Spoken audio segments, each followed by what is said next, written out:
It's Friday, September 24th. Coming up on an all-new View. Everyone's playing the blame game for wrecking the economy and sticking you with the bill.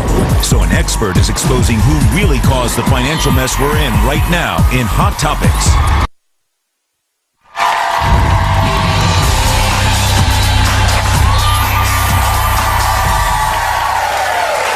We're not discussing sex in this program, we're discussing money.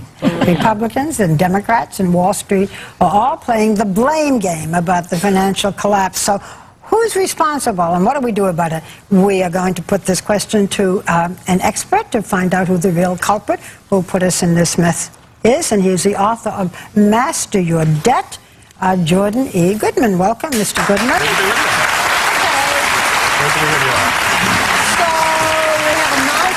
Unemployment. We are in the middle of what some people call a recession. Why the crisis? Well, we had this great party that for a long time we were fueled by debt. We had this great real estate boom. Everything was going really great, but it wasn't real. Right? Under George Bush. Well, yes. I mean, it started with Clinton, but under Bush it got very exciting, like in 2005, 2006, people flipping houses, doing all kinds of exciting things, all based on debt. So credit card debt got out of control, mortgages got out of control. We had this big boom, and it was fueled by the Federal Reserve. They were putting interest rates down as well. And then the whole thing collapsed. It wasn't real. So that's what happened starting about 2007, 2008. And it led to this unemployment crisis. Right, so we had this big party, and then the party was over. It's like a big hangover. So is the blame widespread then, I would assume, in your mind? Lots of people to get blamed. Sure. Yeah, we had tax cuts we couldn't afford. We had interest rates that were too low. We had deregulation that allowed the financial companies to get away with all kinds of things.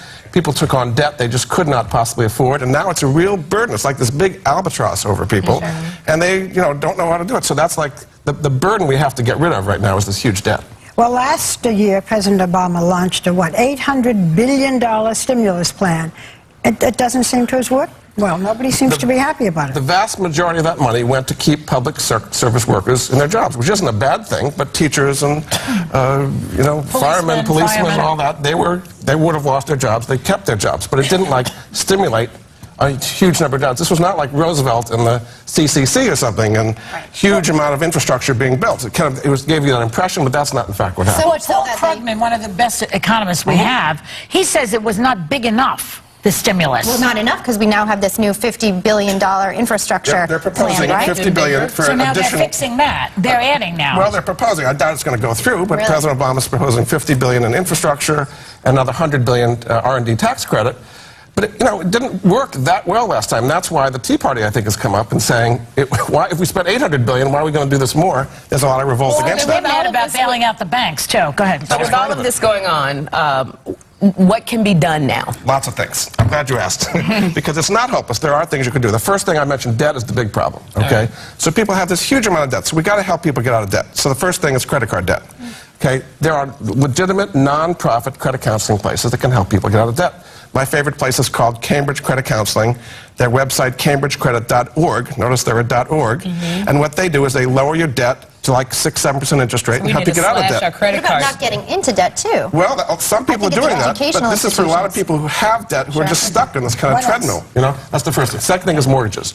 People have these huge mortgages they just cannot possibly handle. So several things. First, they should modify their mortgages. There are these programs out there. They don't know how to deal with them, but they can modify them to get them to a level people can afford. There's something called loan balance reduction. You can actually lower down how much you owe. There's a website to help people there, modifymymortgage.com, that can lower their mortgages. And the second thing they can do, and this would have avoided the entire problem in the first place, is what's called mortgage equity acceleration, which actually allows people to pay their mortgage off in about 5 to 7 years instead of 30 years using a home equity line of credit. There's a website for that, truthinequity.com. If they don't have money, how do they do that? It's based on the same level of income. You use a home equity line of credit. You keep your income in the HELOC instead of a checking account. You make principal progress every day. You pay it off in 5 years. Beyond, what the individual can do is the most important. But you mentioned FDR, and people remember his works program, and fixing streets, building things. Of course, it was probably World War II that got us out of debt. Correct. But that's not the hither nor yon. But is this something that President Obama can do? He's talking about it. Will that make a difference? Will that a little bit. eliminate unemployment, or at least reduce it? The housing bubble created this huge employment, and now it's created this huge unemployment. Right? When the housing is being built, people get carpeting and rugs and furniture and all kinds of stuff that's going into these homes. And when people go down, when houses are falling, in the last month, there were 150,000 people got foreclosed on. That's happening every month. So that's a huge depressant on the economy. So turning that around would make a difference. Public works program. It helps a little bit. I mean, he's talking about $50 billion. Yeah. People in the infrastructure field say that we need $2 trillion to fix all the budgets. Infrastructure's a myth. It helps a little bit, but you rebuild a bridge or a road and it's over. It doesn't give long-term jobs. Yeah. So it doesn't stimulate, really. Not long-term, but short-term. Is it your opinion that if we had not had the stimulus, we would be in even worse shape? I think so, because we were about to go over the cliff. And so we needed it. But the money didn't go to places that really make it. It was the bank bailouts, as you said. Too big to fail. Right. Too big to fail, which has not been changed. We just had this financial regulation bill, which went into effect, which to me is going to constrict credit dramatically. Okay, now it's going to make it, banks have to hold on to more capital. They're going to be lending less. They're already lending a small amount. That's another thing that needs to be done, is get credit flowing. Individuals and businesses cannot get loans these days. But now you're going just back one step, too, to going back to housing crisis. Fannie Mae, Freddie Mac. Yeah. Talk about how that can be avoided again, and are they really to blame for housing crisis? Absolutely, and Congress was pushing them to do this, okay? Yeah. What they did is they bought all these mortgages that were really bad, subprime mortgages that are blown up left and right, and they facilitated this entire real estate boom. Now they've got $5.5 trillion in debt, and many of it going bad. So it's really, really hurting people. So yes, it was interesting. The financial reform bill we just talked about did not deal with Fannie and Freddie at all. Did not deal with them at all. So it's a huge, big problem. We're still pouring money into them. The TARP worked for everybody but Fannie and Freddie. We keep pouring money into them. Is it fixable? Yes, it is. Yes, it is. I think also confidence. You've got to get confidence back. People are frozen right now. Sure. Businesses don't want to hire. Consumers don't want to spend. They got money sitting in savings. People need confidence to move forward. Confidence. Certainty. Right now, people are very uncertain. What's going to happen with taxes? What's going to happen with health care?